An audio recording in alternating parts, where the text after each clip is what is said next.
Dans ce cours, vous allez apprendre à utiliser la base de données mise à disposition par Android. Pour commencer, créez un projet intitulé Storage SQL.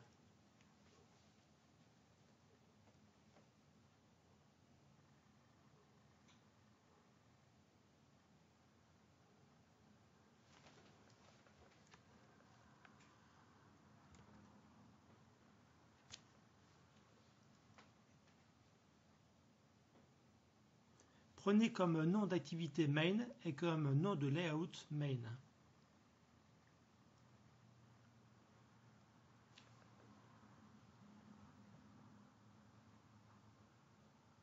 Ouvrez le fichier layout main.xml. Ajoutez un text field sur le layout. Donnez-lui comme ID ET_output.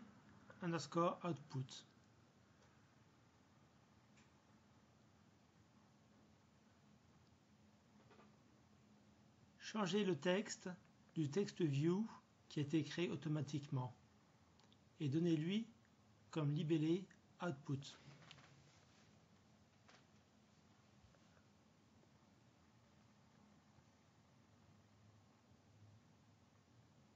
Enregistrez le fichier. Ouvrez le fichier Java, main.java. Récupérez une référence vers l'objet ET_output du layout et placez-la dans la variable de même nom.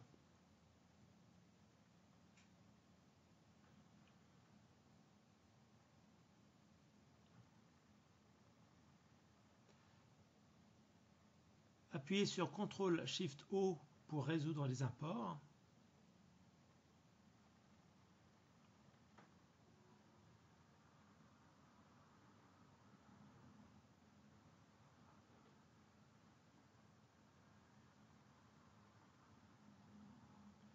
Créez une variable dbValues et créez une classe correspondante, donc de nom dbValues. db pour database.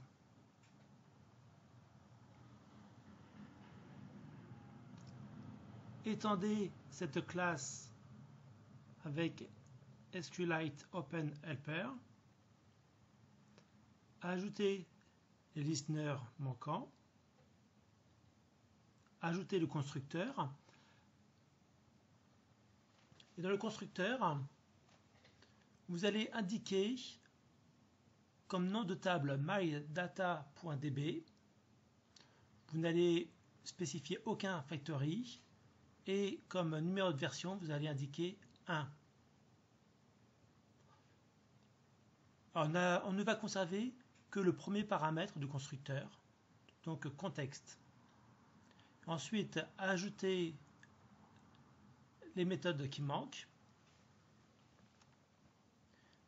Donc la méthode onCreate va vous permettre d'exécuter une requête SQL de création de table. Donc c'est ici que vous allez créer la table myValues. Cette table va contenir deux champs, ID et value.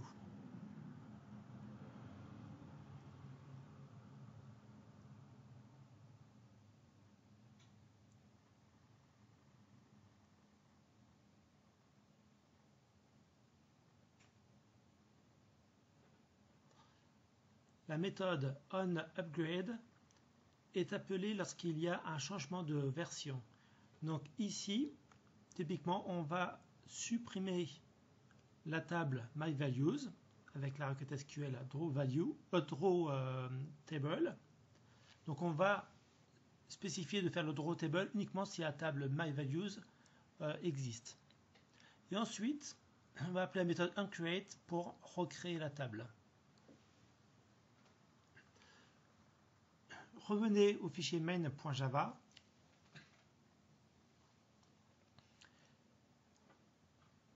Et maintenant, on va instancier la variable, la classe dbValues, et on va s'apprêter à utiliser la base de données. Donc maintenant vous allez apprendre à ajouter un enregistrement. Donc utilisez la méthode getWritetableDatabase pour obtenir un accès en mode écriture à la base de données. Ensuite, l'ajout des données dans les enregistrements va se faire avec Content Values. Donc vous allez pouvoir déposer la valeur de chaque colonne avec values.put. Alors, pour rendre un petit peu plus dynamique les valeurs qui sont ajoutées, on va rajouter à la chaîne de caractères hello le system.currentTime millis.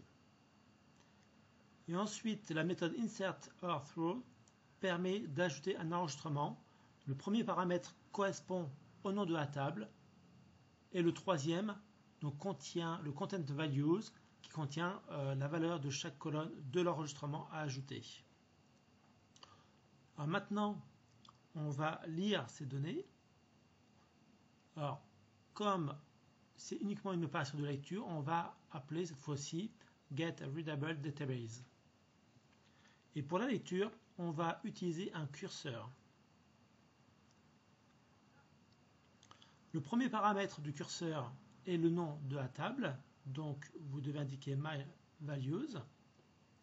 Ensuite, vous indiquez la liste des colonnes à récupérer. Donc c'est un tableau de string qui va contenir id et value. Et ensuite, on veut trier par ordre alphabétique, par ordre croissant, le résultat des données lues. Donc on va faire un tri par ordre décroissant sur le champ value.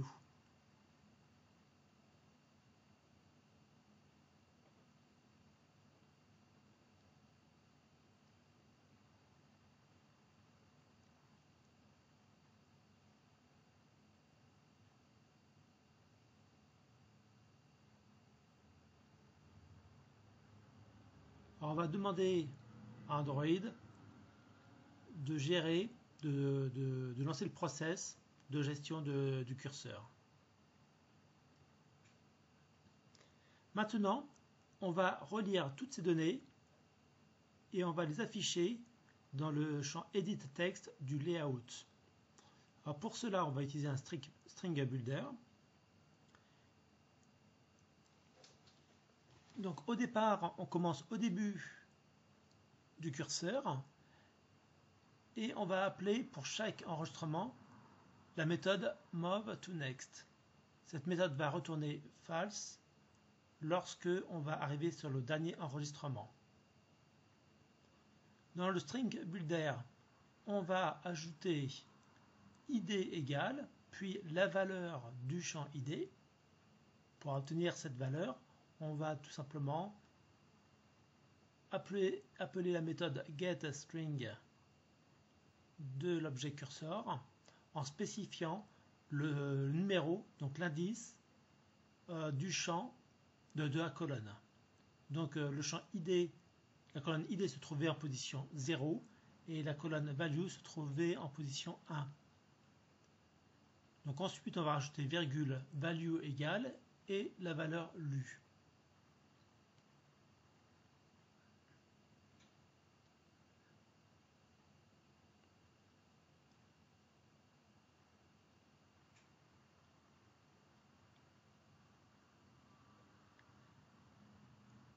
Et maintenant, nous affichons dans le Edit Text ET Output la valeur du builder, du string builder qu'on a constitué, c'est-à-dire donc le contenu de la table.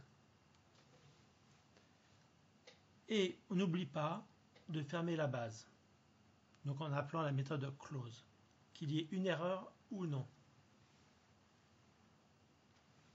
Maintenant, enregistre le fichier main.java, sélectionnez le projet Storage SQL et lancez l'émulateur. Soyez un petit peu patient, le temps que l'émulateur se lance.